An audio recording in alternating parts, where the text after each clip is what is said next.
राधे राधे महाराज जी, आपके चरणों में कोटि कोटि नमन।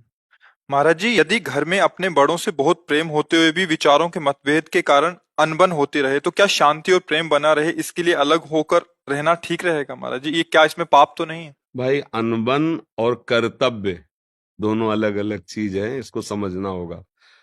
तुम्हारी अनबन बन रही, लेकिन तुम्हारा कर्तव्य है वो बूढ़े जन है उनकी सेवा करना, जैसे सास है, ससुर है, या परिवार के वृद्ध जन है।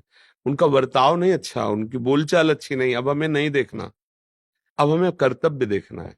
जैसे छोटा बच्चा है, हम उसके बर्ताव देखते हैं क्या? नहीं, हमारा कर्तव्य उसको नहलाना धुला, वो गोद में आग दे तो ये कर्तव्य थोड़ी हम देखते हैं कि भाई वो बच्चे का ये कर्तव्य क्या आग दिया, ऐसा वैसा। ऐसे बूढ़े लोग होते ना, उनकी सेवा करोगे ना, वो तुम्हें गाली देंगे, वो वाह वाह नहीं कहेंगे। वो ऐसी चेष्टा करेंगे, आपको गुस्सा आवे तो उनके पास कभी न जाओ।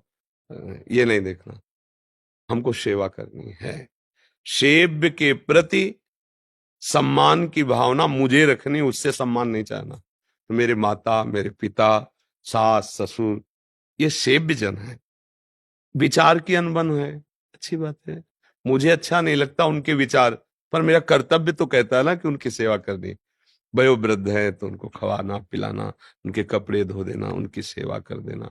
मुझे ऐसा लगता है शास्त्र सम्मत व्यवहार किया जाए, बुजुर्गों के साथ कभी ऐसा कटु व्यवहार न किया जाए।